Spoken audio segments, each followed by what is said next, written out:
Welcome to Clear the Clutter. My name is Margaret, and this podcast is where I give you practical and spiritual advice to get your time back so you can finally spend it how you really want.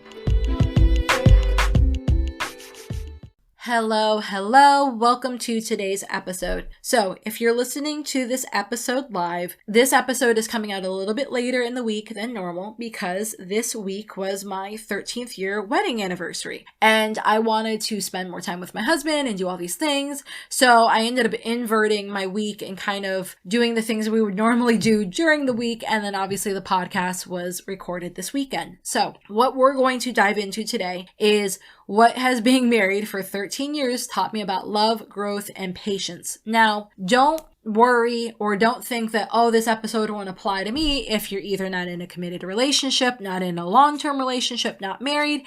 It kind of doesn't matter. I am going to be teaching this entire episode and using the examples for this episode through the lens of my marriage.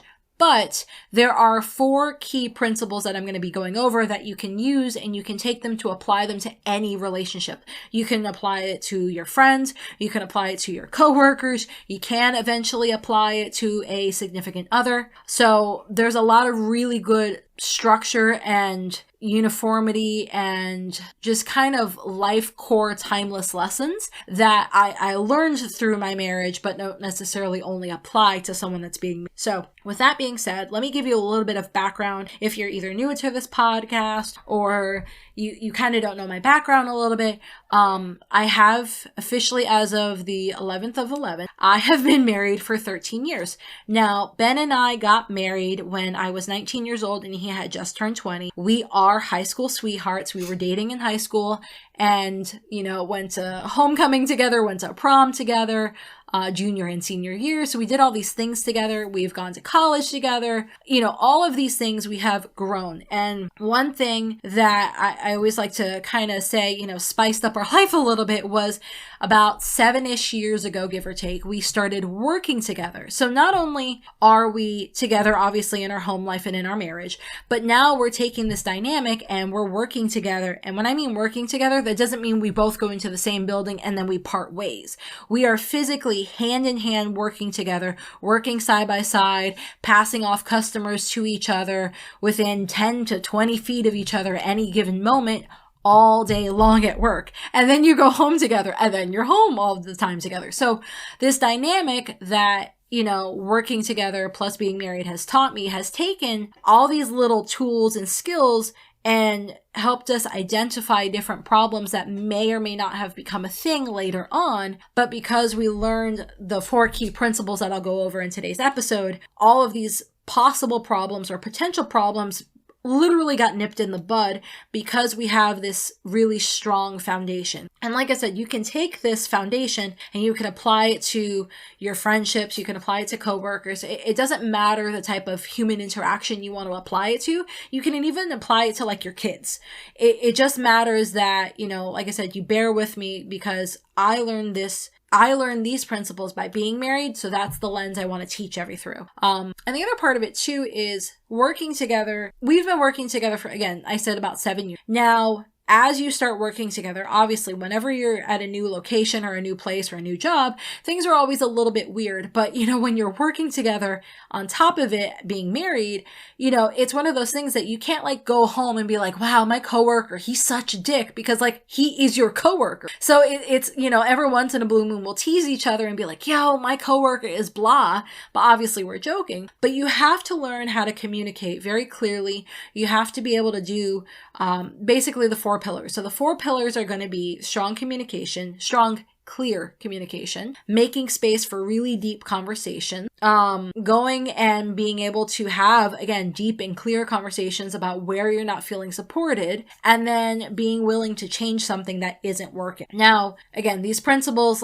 let's kind of dive into step 1 because these principles, they are timeless principles.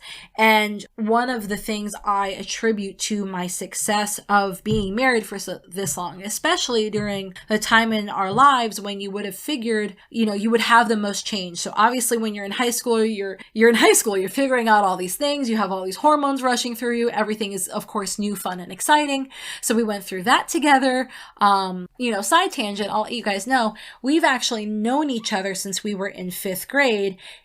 He had a crush on me. He took me to the 5th grade dance. I did not have a crush on him, unfortunately. Otherwise, we would have been like elementary school sweethearts. But we actually ended up starting to date in high school. So we've known each other, and we, lived a couple of miles from each other at most, majority of our lives. So when you grow up together, obviously you have that shared relationship and shared history. And obviously in high school, you have the fact that everything is new and shiny. You have that experience. In college, you have the experience of, you're now an adult and you're deciding a bunch of different things on your own that you never had the opportunity to decide before. So we've gone through all of these milestones, and then on top of it, working together, we've gone through all of these milestones that it's very easy, especially when you get married as young as I did. It is very easy. I shouldn't even say that. In general, it is very easy in a marriage to grow apart because you just either stop doing things together or you stop communicating. And same thing can be in a friendship. If marriage doesn't resonate with you, take out marriage and insert relationship X here, right? But it's very easy over time to go ahead and grow apart. And these 4 pillars, for me, feel like the easiest way that I can keep all of my relationships strong. Now, over time, what I've been doing is I've been making sure to take these, pillars and apply them to other relationships. So I've been getting a lot better at applying them to my friends. I've been getting better at applying them to other parts of my family. So, even my customers, which may sound cheesy, but, bear with me, right? So taking these tools, these pillars, these timeless principles, you can use them in whatever relationship you want. So let's dive into pillar number 1, strong, clear communication. So when I say strong, clear communication, again, using the lens of marriage, that means no passive aggressive side marks, no passive aggressive this, no mumbling under your breath. We have the rule, you literally have to say something nice and honest or nothing at all. And sometimes you don't have anything nice to say, which again, it's okay. But as long as you're honest, you either say that or you say nothing. And we're very, very clear on the things that we want and the things that, may be a non-negotiable for us. And then there's this huge, huge gray area on things where we're willing to bend. So again, you can use that in a friendship. You can use that with your customers. You can use it with your kids. Being able to be clear on how you communicate is going to be such a strong tool that you can have. And now, mind you, you hear me, you hear the podcast. Obviously, there's times where I stutter. There's times where I can't think of, the word I want to use. So it's not like I'm this perfect human that, is a walking, talking dictionary and never has a thought process out of sync. Again, I'm human. So what that means is when I'm using strong, clear communication, let's say, okay, I'll give you a really good example. There has been a rowing machine that it's called the Ergata. It's this beautiful water rowing machine. But the reason why I want it, I've been wanting it for like 6 months now, right? But the reason why I want it is because part of the platform has this, the software basically, and it's all about competition. I've boxed in the past. I was boxing on and off while I was recording the earlier episodes of this podcast. I've run races before, like 5Ks, 10Ks, so on. I've done mountain biking before. I've done a bunch of very aggressive things. And I've noticed as I've been an adult that I've had a very hard time sticking to an exercise routine, excluding boxing. I actually had to give up boxing for other personal reasons. But I've had a very hard time sticking with a routine because I was missing the competition factor. I missed being able to beat an old PR. I missed being able to take what I was doing and put myself up against someone else and see like, okay, where do I stand?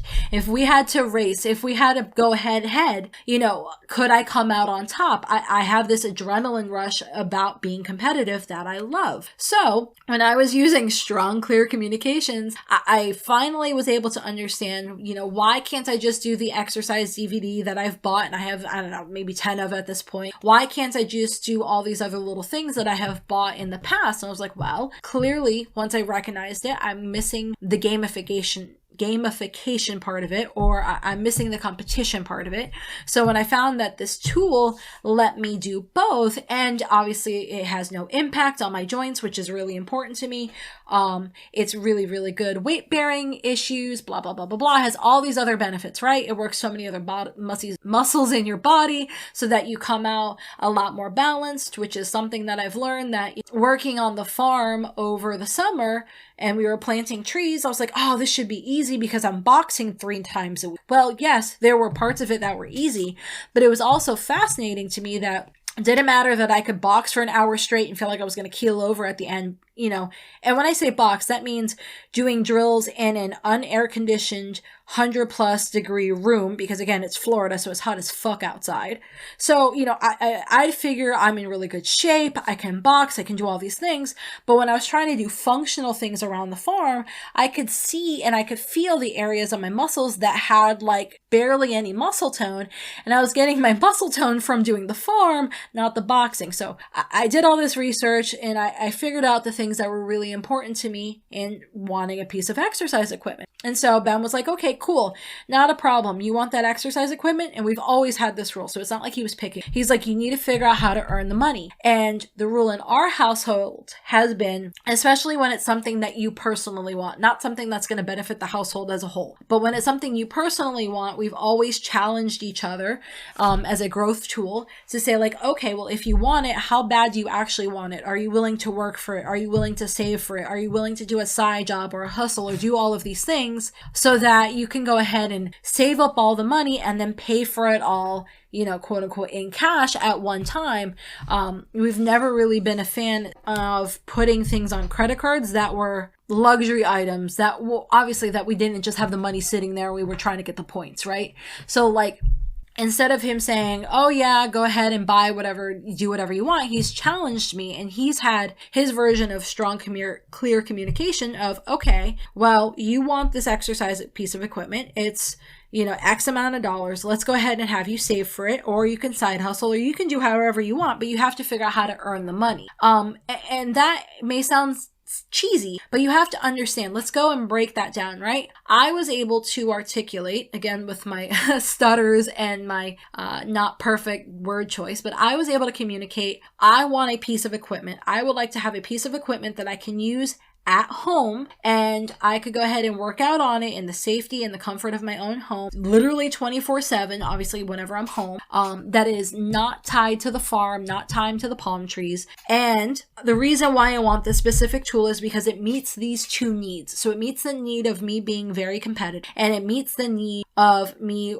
wanting gamification, and technically it meets the need of developing well-rounded muscles, which has been a lot more clear and important to me than I would have thought in the past. So I was able to say, hey, Bubby, I want X and here's why, A, B, C, D, E. And then again, he was able to use his strong, clear communication and saying, okay, cool. I see that you want this. I understand where you're coming from. I appreciate the explanation as to why you want it. My, you know, whatever you want to call it, my request would be that you go ahead and figure out how to earn the money outside of your day job. I want to push you, just like, again, he pushes me, or I push him. He wants to push me to say, okay, go ahead and build a website for someone. Go ahead and sell something for someone. Go ahead and flip something. Go ahead and do this. Go ahead and do that. You know, use your hustle muscle and earn the thing that you want. He never said, no, don't get it. He never said, I don't understand why you want it. He never said, oh, I think that's dumb and you're going to use it for 6 months, then move on. His only caveat or requirement was, okay, go ahead and earn the money. So what we have done there in a very cheesy, simple example is have Demon bark in the background.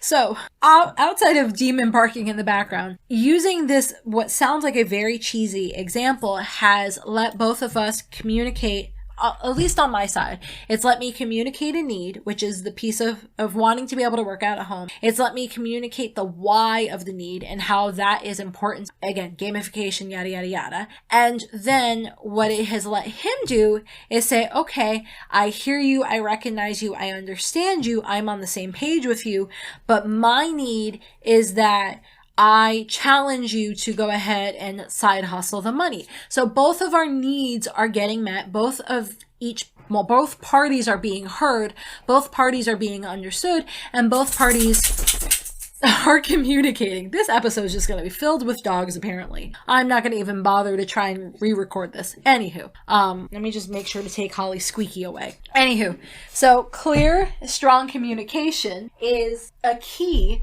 to getting your needs met. And also, over time, the communication has become clearer and stronger.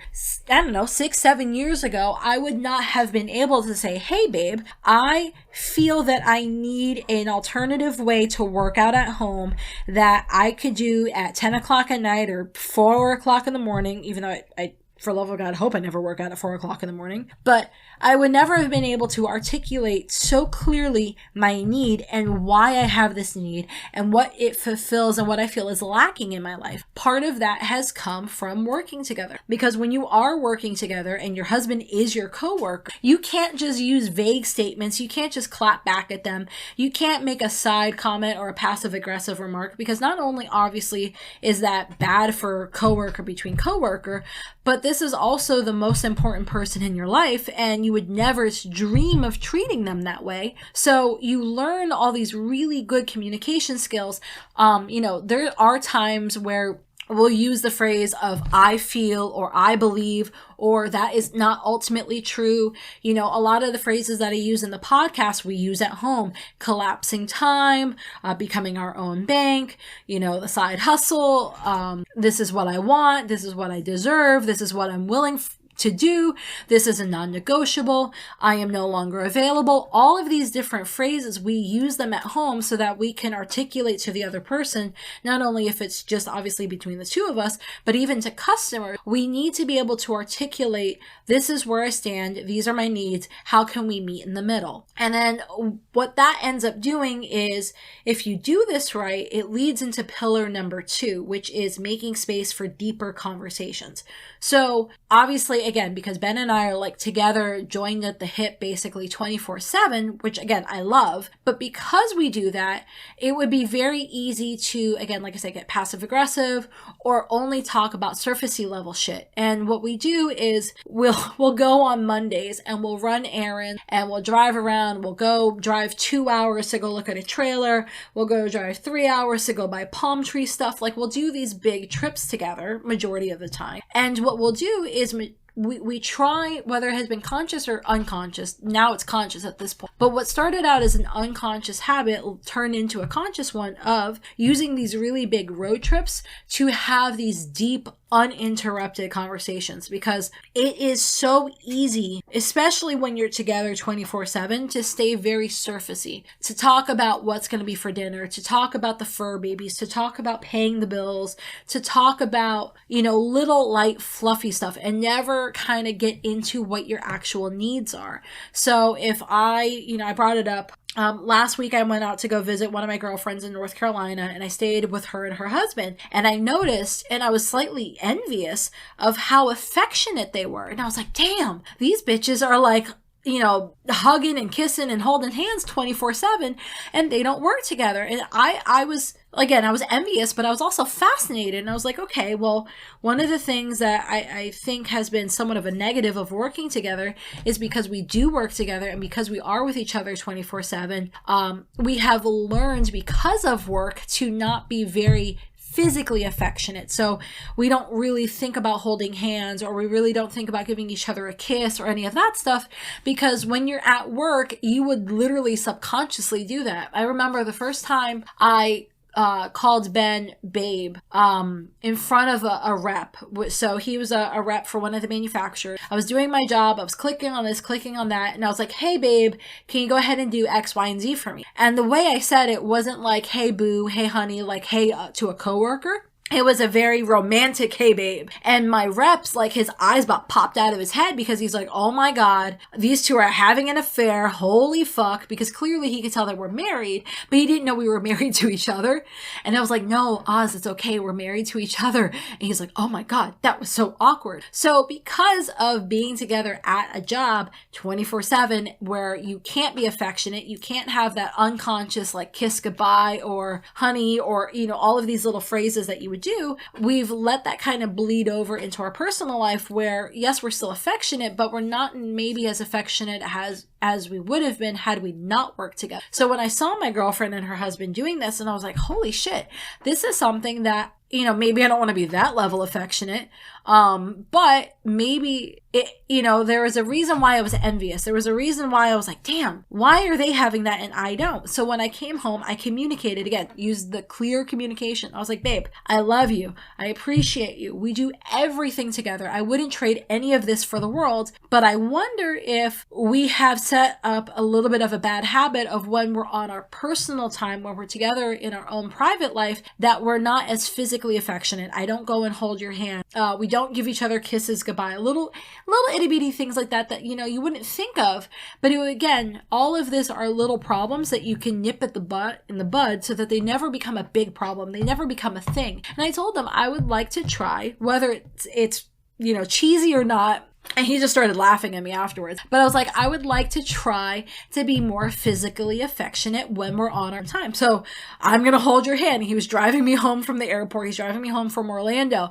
And I'm holding his hand while he's driving. He's like, this is weird. And I'm like, I know, you're going to like it. And he's just laughing because, we had gotten to this random awkwardness of, we'll be together 24/7. We'll have these amazing, beautiful conversations. But we forgot that like, oh, you should probably hold your spouse's hand. So if I didn't have not only the clear communication skills of being able to say the need that I have, communicate why I have this need, and then have him be able to communicate like, okay, we can do this. This is going to be a little awkward. I don't know that I want to be that affectionate. I love you, but like, I don't need to be on, like all up in your biz every 24 seconds. But, we were both able to communicate both of our needs, and we were also both able to get our needs met. But it was a lot easier to do because we had that, hour plus or whatever drive home. If we had been trying to have that type of a conversation and squeeze it in within 10 minutes here or 10 minutes there, you lose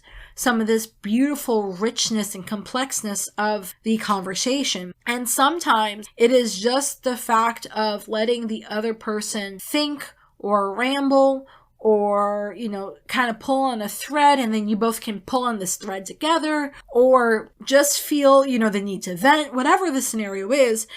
It's not always realistic and it's not honestly healthy to only do that in these little itty bitty pockets of time. And it's so easy because I do this with my girlfriends, but this is why I made it a point to fly up to North Carolina to see my bestie that I've known since I was a kid. I spent 4 days with her and her husband, or basically just shy of 4 days with her and her husband. And Jen and I were able to have 4-hour conversations here, 6-hour conversations there. The first night I landed, we stayed up until 3 o'clock in the morning and we basically fell asleep chit-chatting. So we, maybe we can't do that 24/7 because we don't live in the same state anymore, but we figured out how to make room for those deep conversations. So that way, when I'm home and she's home and whatever, yes, of course, we're going to text back and forth, but the other person knows at a deeper level what's going on with you, what's important to you, why it's important, and you have something that you can actually springboard off. So again, you can do the same thing with your kids. You can do the same thing with your coworkers. Obviously, maybe you don't want to have like a 2-hour long conversation with your coworker, but maybe it makes sense to have a 30-minute conversation with your coworker. Or maybe it does make sense to, have the bunches of you go out for, I don't know what's COVID approved nowadays, like go out for Applebee's or do whatever, right?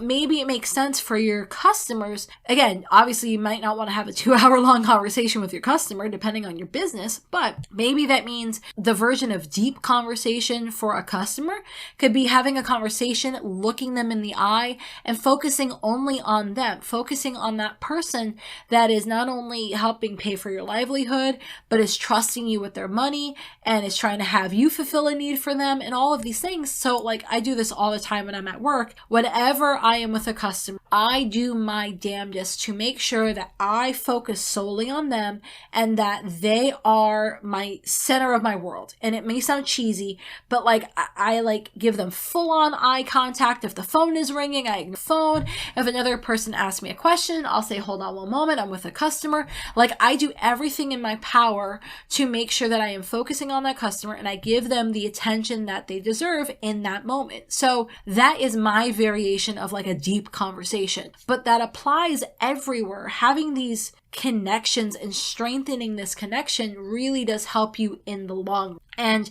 it helps you in the long run so that pillar number 3 doesn't ever really become a thing. So pillar number 3 is the combination of basically 1 and 2. It's being clear where you are feeling supported and not feeling supported. So obviously developing very strong communication skills, being able to use the words or the terms or the phrases I feel, I need, I want, I desire, I'm envious, all of these things to be able to communicate what you're wanting. And again, you have the area and you have the room for a deep conversation, whatever that timeline looks like. You know, while you're doing this, it's really good, whether it's in the little itty bitty pockets of time or whether it's in these really big pockets of time, that you learn how to communicate throughout all of this, the areas that you feel you're being supported, and then the areas you feel like you're not being supported. So where I was telling Ben that, and it doesn't have to be about the other person.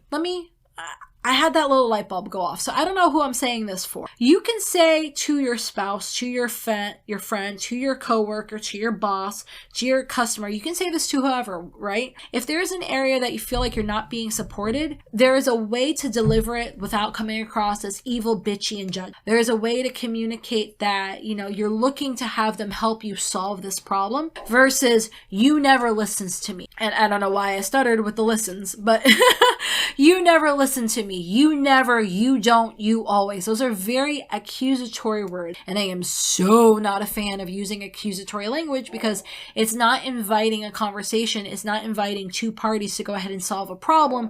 All it's doing is verbally and like emotionally pushing the other person away and trying to make them 100% their fault. And as bad as it sounds and as fucked up as it can sound, I don't care what the situation is. 10% of it, I don't know. I don't want to put myself in a box, but like you always play a part in whatever is going on, whether it's because you chose to be there or circumstances dictated that you're there or you're required to be there or whatever the fucked up scenario is, good, bad, or indifferent. You are always going to be playing a part in this. So even when you're dealing with something hostile or a very touchy subject, I would rather have you use language that invites a conversation, invites problem solving, invites a solution, and is not very charged and aggressive versus you never, you don't, you always, I can't believe, how dare you, all these horrible words, right? Just even saying them, like, I feel like I'm shutting down, and I don't talk like that. Ben does not talk like that. We made it a very big promise in our marriage early on,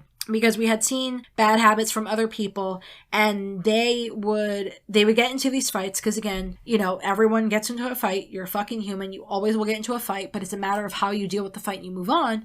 Well, we had seen other people, and we were starting to model where we would get into these fights, and then we never used the divorce word, but like this underlying fear started to emerge, because basically what we were doing is we were like threatening each other. You need to, you better, you should, why don't you, all these horrible things, instead of saying, I want you to, I need you to, I'm desperate to have you do X, I would love it if you could do Y, I'm really craving Z, you know, instead of, you know, you're trying to communicate the same thing, but it's how you're actually communicating it. So very early on in our marriage, we recognized that this was a bad habit we were starting. And so we made a rule that we will never have a conversation ever, doesn't matter what it's going on, that the other person is threatening the other person. So Ben will never threaten to do X, Y, and Z to me. I, in turn, will never do or threaten to do X, Y, and Z to him. So same thing when you're talking to someone. Again, pull out the marriage lens, put in your own lens here. You know, don't threaten someone.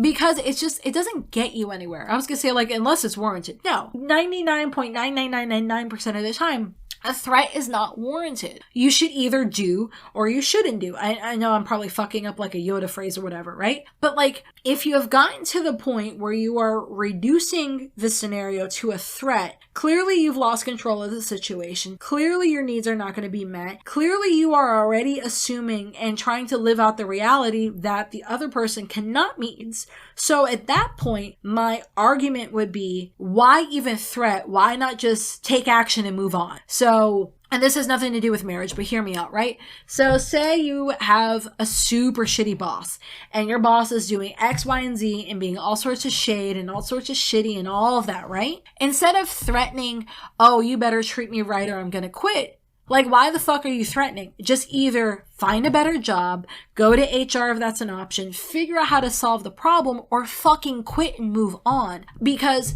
this threat is also, whenever you're threatening, basically what you're signaling, and again, I read a bajillion psychology books in my younger 20s, but like, when you're threatening, what you are signaling without recognizing it is, hey, I need to feel needed. I need to feel loved. I need to feel valued. I need to feel safe. I need to feel secure. I need to feel wanted. And you're not doing that for me. So I'm going to trick you into tricking me that I'm wanted, which is so bad and so fucked up, because at the end of the day, you know, you're tricking everyone and everyone is tricking everyone into feeling wanted, needed, loved, and valued, but it's a fragile thing. So you're like, well, if I don't threaten, and again, you may not be conscious of this, but like you might be thinking, if I don't threaten X, then they don't do Y, and oh God, well, I guess I'm gonna have to threaten. And so you threaten and you'll get the result that you want, and then you're like, fuck, I have to threaten X every single time to get Y, when in reality, I would rather have you communicate. And if that makes, you know, if that means that you have to communicate like, hey babe, I don't feel supported in blah. And it can be, again, the dumbest thing. So I don't want to say dumb. It could be trivial. It could be huge. Doesn't matter, right? It's still relative. So I don't want to say a lot of cooking, but I did the majority, and I'm using air quotes here. I did the majority of the cooking in the first 10 years of our marriage, and I was so burnt out on cooking. I've never liked it to begin with. I am so one of those people that outside of like the meal delivery kits that you get to your home, I'm not a fan of those per se. But if I could pay like a legit chef or cook or something to come to the house 3 times a week, make a couple of meals, batch them up, put them in my Pyrex and shove them in my fridge, I would pay it. I would love it. I'd be ecstatic. I desire to have a personal chef come to the house 3 times a week in the future. Like, I'm just not down for cooking. I don't enjoy it.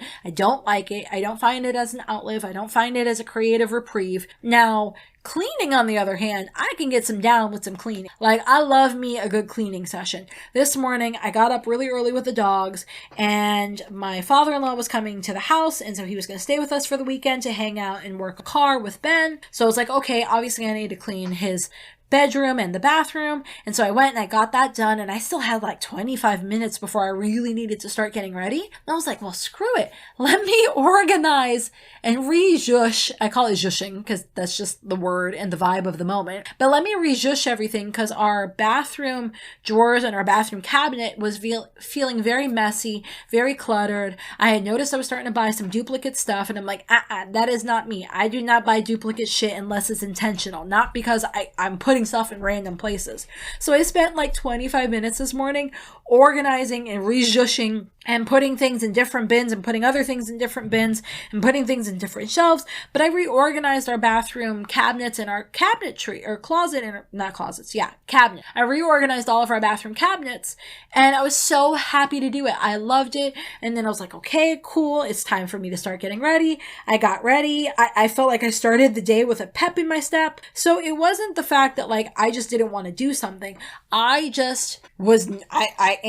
continuously am not down for cooking. It's just not my vibe. Ben, on the other hand, is a fucking badass cook. I love his cooking. It's so good. It's so imaginative. He gets so creative with like the most randomest shit, because we've done this sometimes where we'll both have the same sets of ingredients, and I'll cook something and it's like meh, and then he'll cook something and I'm like, how the fuck did you use the same ingredients? What did you do differently? So he loves to cook. So what I said when we moved to Okeechobee was that I was just not down for cooking anymore. I was so burnt out on it that I just didn't even want to try. I didn't care. And I was telling him, I'm like, I would love it if you could start doing more cooking in the household because you're clearly good at it. You truly do seem to enjoy it.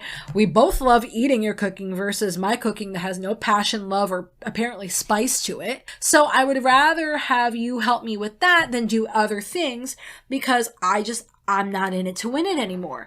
I was not feeling supported. So I was clear on what I wanted him to do and how he could help support me and help support the household and all of those things. And in the process of that, again, does that mean Ben cooks every single day? No, but he cooks majority of the time. And for that, I am deeply grateful. Again, clear communications. I'm telling him the things I'm deeply grateful for. But he's been able to be creative in an area that we didn't think he would be creative in. We ended up buying a smoker, and he smokes all sorts of things and cooks amazing things. For our anniversary, when I think it was, Thursday? Yeah. So for our anniversary on Thursday, instead of going out to a restaurant, the one thing I wanted from him was to have him cook steaks on the smoker. I was so excited to have that. That lit me up like a Christmas tree. I was so grateful. And so you can take something that might sound cheesy. And again, this was a conversation that happened 3 years ago at this point of, hey, I'd love to have you cook more because X, Y, and Z. And now it's got to be something to where it feels like a treat and I look forward to it and I deeply, deeply love it. So feeling supported is something that you can manipulate in a good way over time. And then also what it does is it lets you start to build these deeper bonds. And so another example of being supported, right?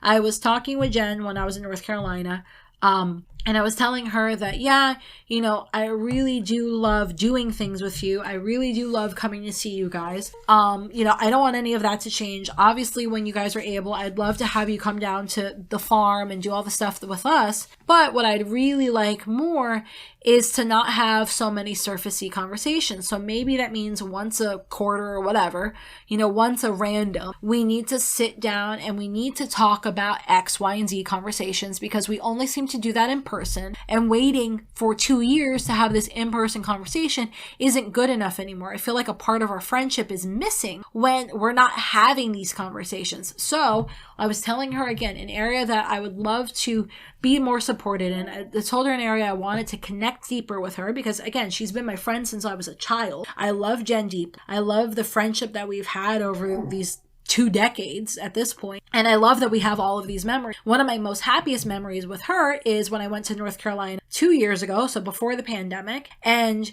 we were hanging out and things were a little tense and a little weird and it kept feeling like we were trying to click but we weren't clicking. And so she took me to Duke University. She gave me a tour, which I about keeled over with joy. It was gorgeous. I loved every moment of it, because she used to work there. And so after that, we went to this little college drink station, and they served boba tea, which I have never had before. Which, if you don't know what that is, it is like it's like an iced latte without the ice, but it's a coffee-based drink sometimes. And then they put these little tapioca pearls in them, and then it's just this gummy, like kind of chewy-ish thing in your drink, and I fucking loved it. So we went to this boba house. We're drinking boba tea, and she's like, "Hey, why don't we play a game?" And I'm like, "Okay, cool." So we started playing. I don't even remember the game at this point, but basically you had a word at the top and you had 5 words or whatever at the bottom that you used to describe the word at the top, and you had to get the other person to say the word without giving away what it was in those 5 other little categories. And we started playing this game and we played it for like 3 hours until the place closed. And after that, it was so cool because at first we're like, okay, again, I'm not going to stop the podcast to Google what it is, but we're playing the game and we're like, okay, you have this little timer. And so we would do the one card and, I had to get Jen to say butterfly. And instead of having her say butterfly, I couldn't use A, B, C, D. And so I was like, and I brought up something from our childhood that we hadn't talked about in years. And I was like, what is Sadie's favorite thing? And she's like, bang, bang, butterfly. And I'm like, yes. And so we were going back and forth and playing this game. And, in the beginning of playing the game, we were trying to do like 1 pass per the little sand timer, the itty bitty ones. And that was clearly super boring. So we're like, okay, let's see how many we can do in 1 little sand pass. And so we started playing this game like stupid rapid fire, going as fast as we could. And we played for hours, and I love it, and I cherish that memory. And, you know, it was something where she was wanting to connect, I was wanting to connect. And I told her, I'm like, you know, I want to figure out how we can do that again, but obviously a little more virtually, because again, maybe that means we play that game virtually. And I didn't even think about that. That's a really good idea. I should text it to her after this. But I want to have a friendship with her that continues to grow, that she feels she can always talk to me about everything, even though I know she can, and she knows I feel the same way. You still have to build that connection. You still have to fertilize the tree, if we're going to throw in a tree metaphor, so that your relationship is really strong. And then when you feel and you can see and you can emotionally, physically, spiritually, whatever, when you can tell that your relationship is super strong and supported, you've done the three pillars, basically that leads to pillar number 4. And pillar number 4 is being willing to change when something isn't. Now, it might sound a little weird, because my biggest advice when anyone is ever getting me, and I tell them the secret to my marriage is that I did not expect to change Ben in any manner. I was okay marrying, obviously, like, I knew this before we got married, but like, so I have this thing that I told a handful of my friends, and they thought I was crazy. But we were, I was 16, because he's a couple months older. So I was 16, he had just turned 17 when we started dating in high school.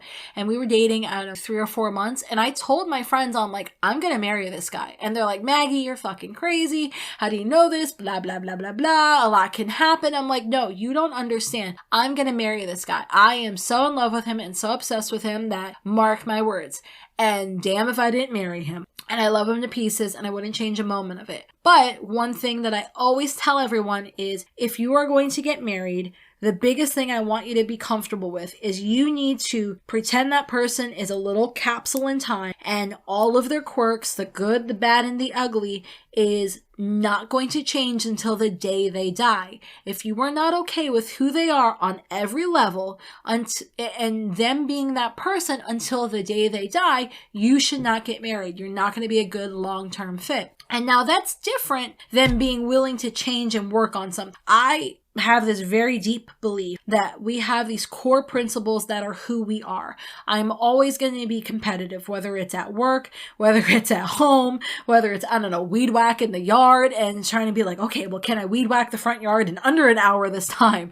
It doesn't matter. That is a part of who I am. That part of that core principle of me will never change. The desire to grow will never change. The desire to learn will never change. The desire to embrace other cultures and learn about other people's belief systems and structures and how they live their life, that is never going to change. The outpouring of love that I have that, you know, goes into all my fur babies and into my family and into my husband and into my friends, that's going to never change. So these core principles of me will never change, and they will always be the same. But that doesn't mean like all the surfacey level shit can't change, can't be manipulated, can't, you know, grow or be modified. So it's this dichotomy, I guess I would call it, in my head of, yes, you are who you are from the moment you were born. From the moment I was born, I was competitive. From the moment I was born, I had this deep desire of love and to be loved and to share love. From the moment I was born, I knew that I was going to be a mommy, and I was a mommy to my first rescue kitty at the age of 12. And I've called myself a mom since I was 12. So like,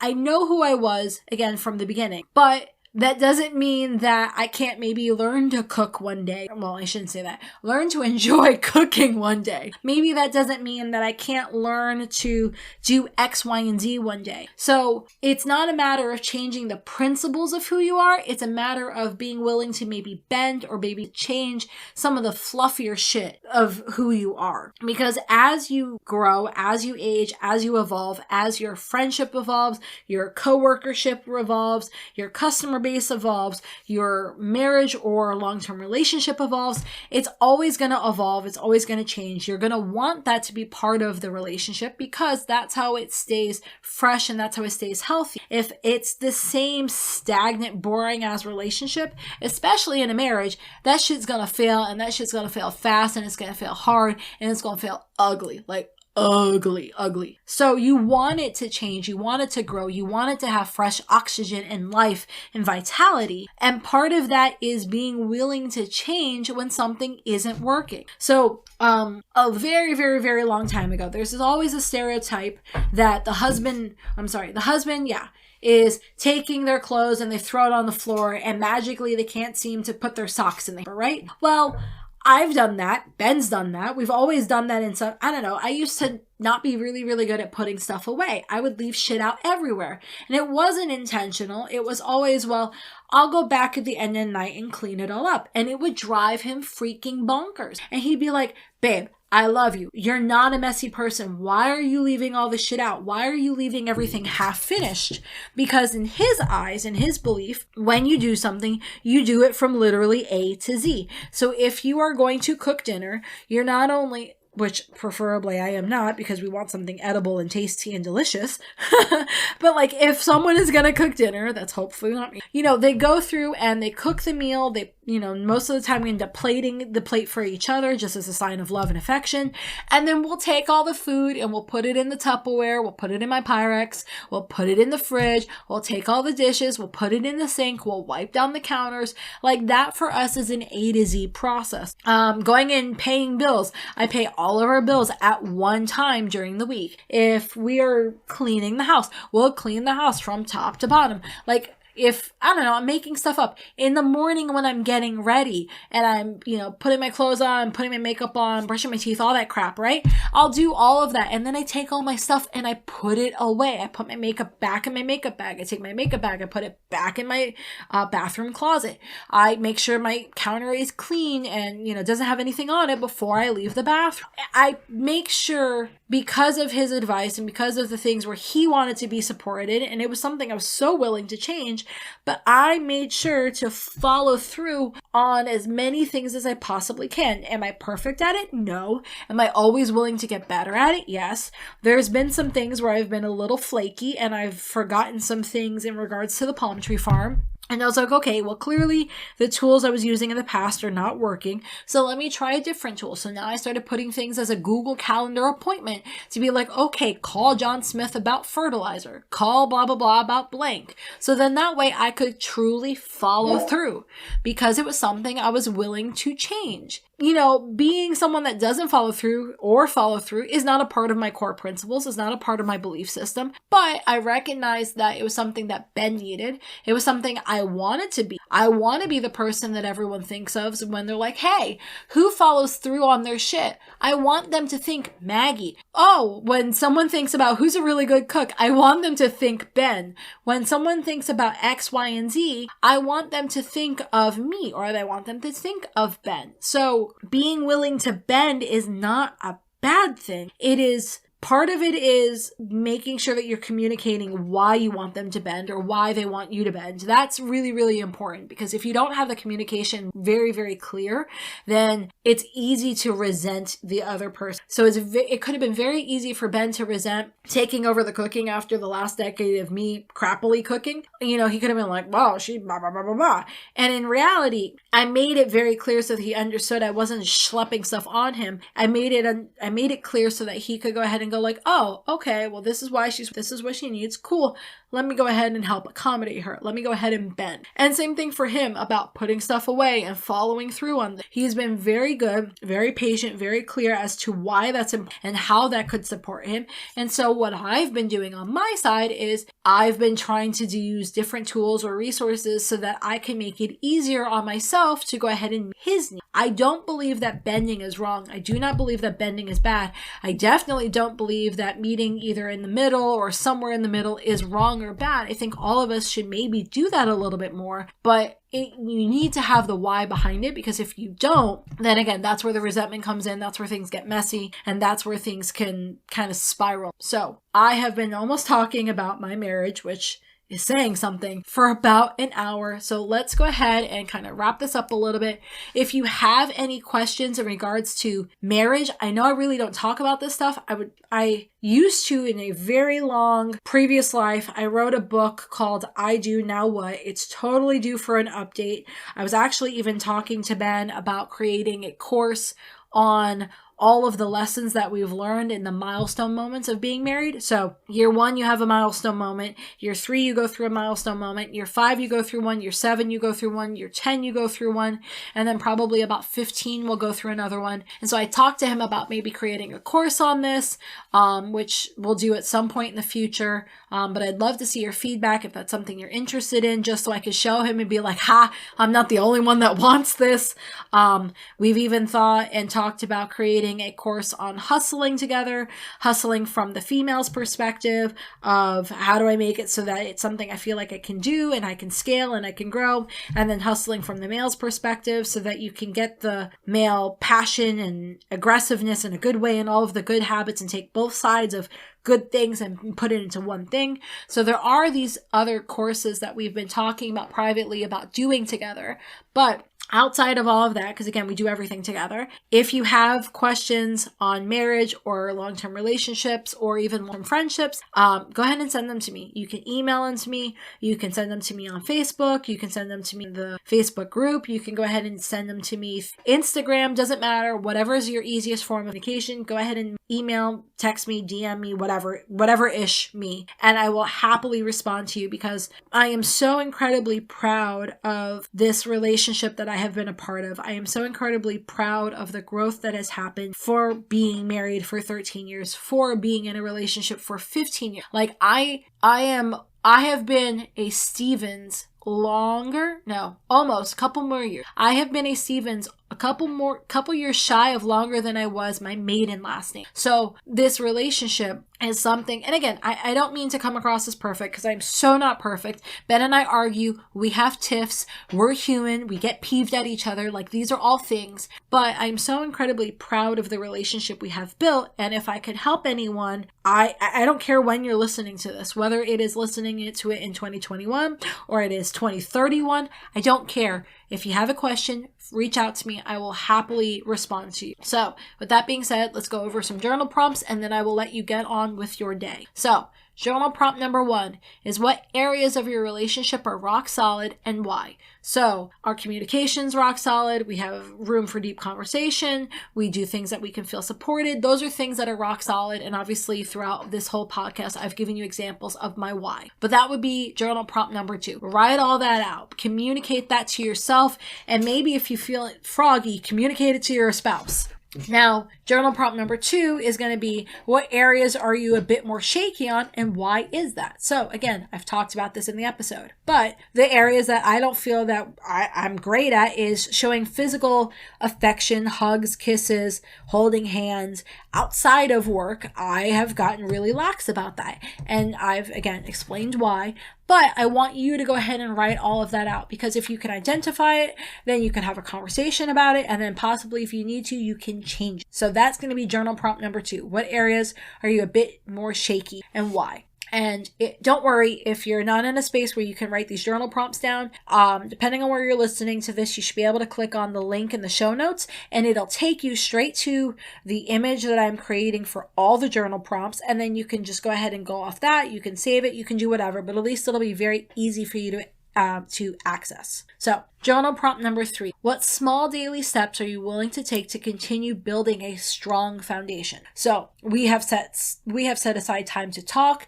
We have set aside time to start making sure we eat dinner together at the kitchen table. We've started doing all these little things that for us help build and help strengthen our relationship on the daily. And if you can't do daily, then do weekly, do monthly, do whatever timeline works for you. But what steps are you taking? Any tiny steps can you take that have this drastically, almost outlandish, overemphasized impact on your relationship? And then journal prompt number 4 is where can you release any bad habits or patterns when you're, so just like I was telling you earlier in the episode, we don't threaten ever. Instead we say, I feel, I need, I desire, I want, I'm no longer available for. We use different language. So we don't threaten.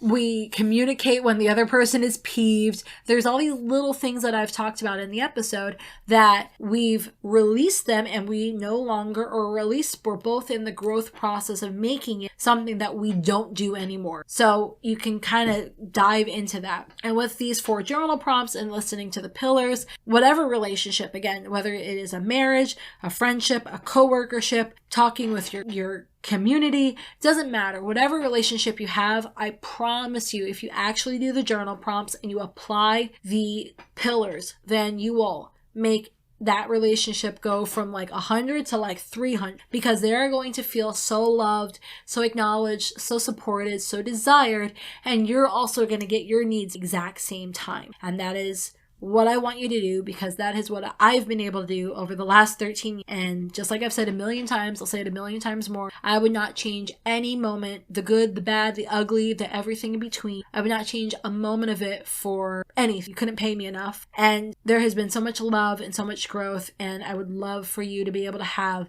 that same level of love and growth in your relationships as well. So congratulations, you made it through probably my longest podcast episode ever, and I will see you in the next one. Have a great one and happy communicating. Bye.